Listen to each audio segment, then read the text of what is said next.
Venom, c'est l'un des ennemis les plus iconiques de Spider-Man. Il a joui de 3 films avec en interprète Tom Hardy en tant que Venom. Mais même si Eddie Brock est aujourd'hui considéré comme un anti-héros, à la base c'était un véritable méchant sanguinaire. Il a fait des choses horribles au cours de sa longue carrière et je vais vous en présenter 5 dans cette vidéo qui ont marqué les esprits et qui ont fait faire des cauchemars même à Mary Jane Watson, la femme de Peter Parker, dans plusieurs histoires. On va revenir sur de la torture, des meurtres et peut-être même un véritable carnage. Je suis Ludo du Ludoverse, accrochez-vous bien car on est parti pour l'univers de Venom.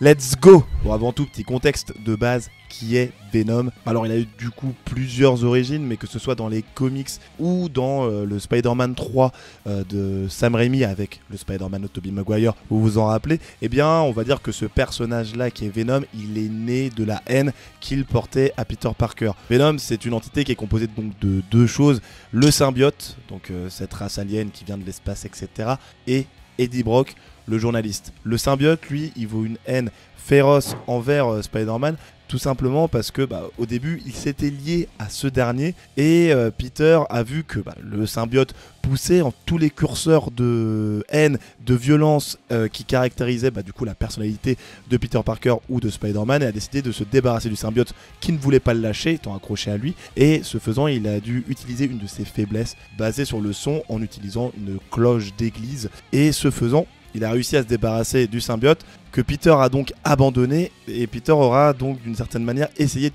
tuer ce camarade avec qui il s'est battu pendant pas mal de temps. Quant à Eddie Brock, eh bien lui de base c'est un journaliste et Peter Parker a totalement détruit sa carrière de manière accidentelle ou de manière totalement voulue. On se rappelle dans le film de Sam Raimi où là Peter il a intentionnellement détruit la carrière d'Eddie Brock qui était interprété par Topher Grace à l'époque en montrant qu'il avait trafiqué une photo qu'il n'avait pas prise, c'est-à-dire qu'il avait un costume de Spider-Man qui était bleu et rouge, il a changé les couleurs, il a donné la fameuse photo avec le costume totalement noir. Et dans les comics, c'était dû plus à, pas un malentendu, mais c'était pas la volonté de Peter d'affliger le bon Eddie Brock. C'est juste qu'Eddie Brock il a dit qu'une personne était un assassin en pensant que c'était totalement vrai et au final ce n'était pas le dit assassin et Peter a montré tout simplement que c'était une autre personne, ce qui a totalement détruit la carrière de ce bon Eddie Brock. Et concernant celui de Sony, qui va le plus nous intéresser ici peut-être, même si c'est le moins intéressant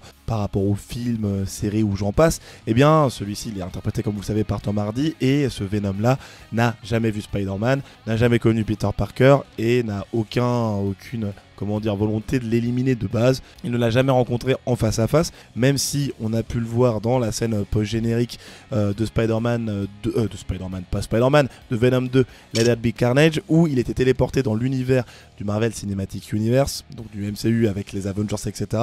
Vu que Venom ne vient pas de cet univers, mais c'est un peu long, je vais pas tout vous expliquer. Et à la fin de cette scène, il voyait que Peter Parker passait à la télé parce que sa véritable identité avait été dévoilée aux yeux du monde. Et c'est la seule interaction qu'il a eu vraiment avec un Peter Parker ou un Spider-Man, ce bon coup Venom qui vient du Sony Spider-Man Universe. Mais bon, comme vous l'avez compris, la partie méchante, c'est ce qui va le plus nous intéresser. On va commencer par ces interactions qu'il a eues pour tout simplement mettre à mal le Spider-Man ou le Peter Parker si vous préférez, sans forcément le toucher directement. Et il a commencé par attaquer la personne qui était la plus proche de lui, sa femme Mary Jane Watson. Oui, parce que dans les comics, lors de sa première apparition dans le Amazing Spider-Man numéro 299, oui on est précis ici, eh bien il se rend directement dans l'appartement de Peter Parker et tombe sur Mary Jane Watson, comme vous vous en doutez. Il cherche Peter Parker étant donné qu'il veut le faire souffrir et se venger, donc la partie symbiote et la partie Eddie Brock pour les raisons que je vous ai expliquées précédemment. Et ensuite on a une petite ellipse où on passe à l'Amazing Spider-Man numéro 300 dans lequel on retrouve une Mary Jane Watson totalement traumatisée. On ne sait pas exactement ce qui s'est passé, même si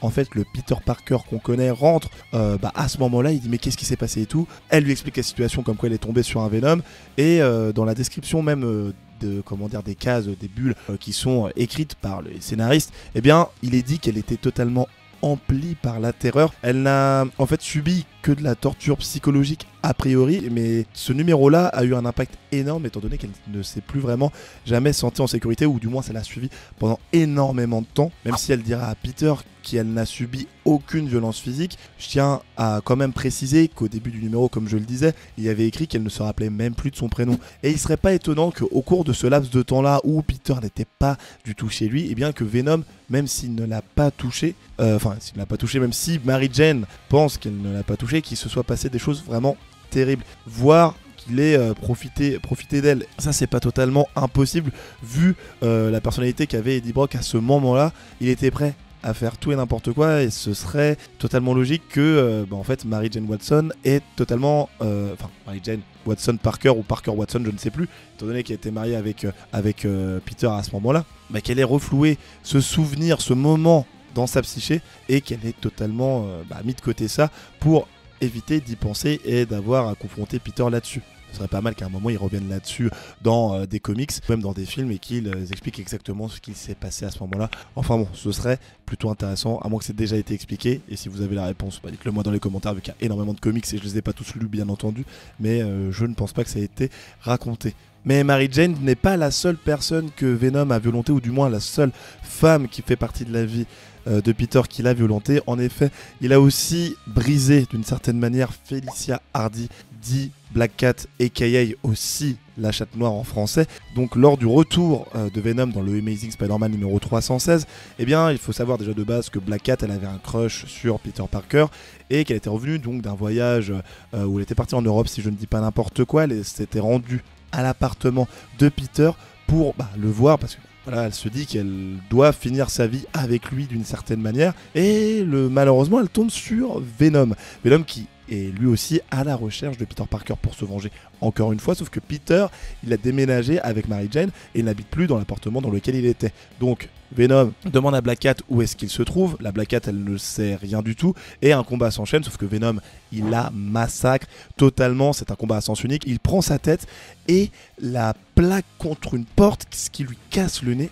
Il lui dit, dis-moi exactement où il est, sinon je te tue, entre guillemets, etc. Elle dit qu'elle ne le sait pas. Elle dit qu'elle ne le sait pas du tout. Et le petit Venom la croit totalement et lui révèle que Peter Parker est de toute façon marié. Sauf que Black Cat, elle ne le savait pas du tout. Ce qui, d'une certaine manière, en fait, il a fait deux choses horribles. Il lui a brisé le nez, donc il l'a brisé physiquement et aussi moralement, parce que on avait l'impression qu'elle avait un crush, voire qu'elle était peut-être même amoureuse de Peter, et il lui a dit que en gros qu'elle n'avait aucune chance, même si c'était pas forcément fait exprès. Bon bref, en tout cas on a retrouvé une Black Cat totalement anéantie par rapport à ça.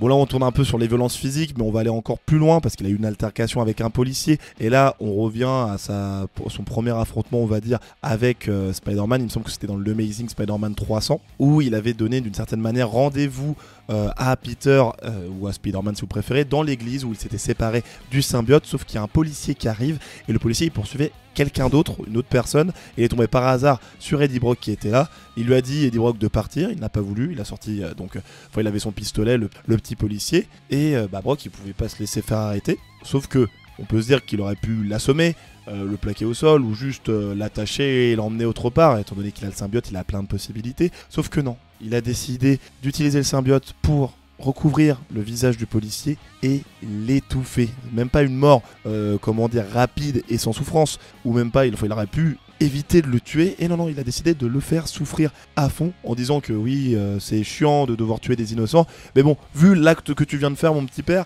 t'auras pu trouver une autre possibilité. Vous voyez où la haine peut vous mener, mais bon, même si la mort par étouffement est lente, je pense qu'il y a quand même un autre niveau en termes de violence par rapport à ce qu'a pu faire Venom dans sa longue histoire, et vous devez le savoir de base, si vous avez vu le premier film Venom, qui était sorti en 2018 si je ne dis pas n'importe quoi, c'est un bouffeur de cerveau. Sauf que dans le 1, je trouve que c'était mal fait. Pourquoi ? Parce que même si Lady Brock, interprété par Tom Hardy, il était en mode ça me répugne, etc., il n'était pas totalement traumatisé. Alors que dans le comics Venom The Hunger numéro 1, Venom est arrivé à un point où la nourriture, il l'a trouvée dégoûtante. Il l'a comparé à des eaux usées ou des égouts, et il était rentré en altercation donc avec un groupe un peu plus tard dans un bar.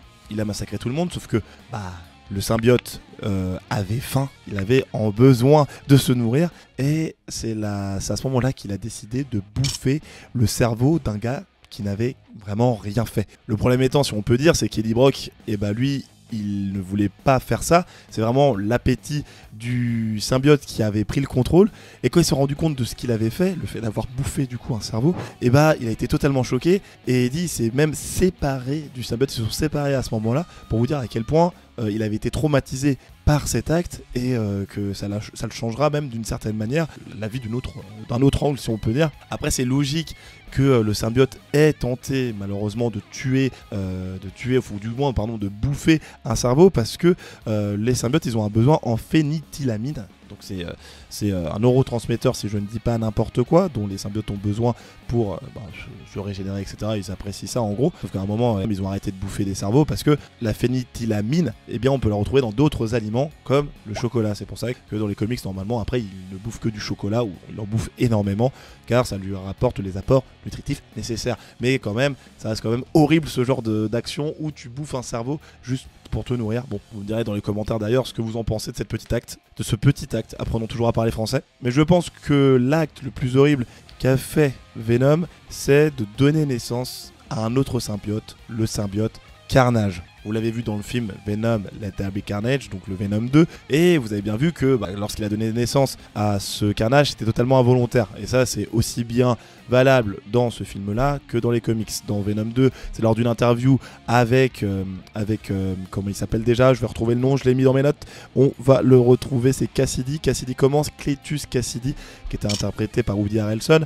Il l'a interviewé et à un moment, Cassidy l'a mordu, ce qui lui a permis de bouffer un bout du symbiote et faire en sorte qu'il donne naissance à un autre symbiote qui était du coup Carnage. Alors que dans Amazing Spider-Man numéro 345, lors de l'évasion d'Eddie Brock qui était enfermé dans la prison de Rikers Island, eh bien le symbiote avait rejoint Eddie qui était du coup désolidarisé, si on peut dire, du symbiote. Il s'est échappé, que malheureusement il partageait sa cellule avec donc Cletus Cassidy, et en fuyant il a laissé un bout de symbiote qui s'est mélangé à Cletus Cassidy, ce qui donnera naissance à Carnage. Et le problème avec ça, même si c'était involontaire, c'est qu'il aurait peut-être dû surveiller un petit peu ses actes et faire attention, même s'il ne pouvait pas forcément le savoir, parce que là, Cletus Cassidy, on est face quand même à un serial killer, mais un serial killer pas en tant que symbiote de base, mais déjà avant, parce que il s'était retrouvé dans la prison de Rikers Island, qu'il avait déjà tué plus d'une dizaine de personnes.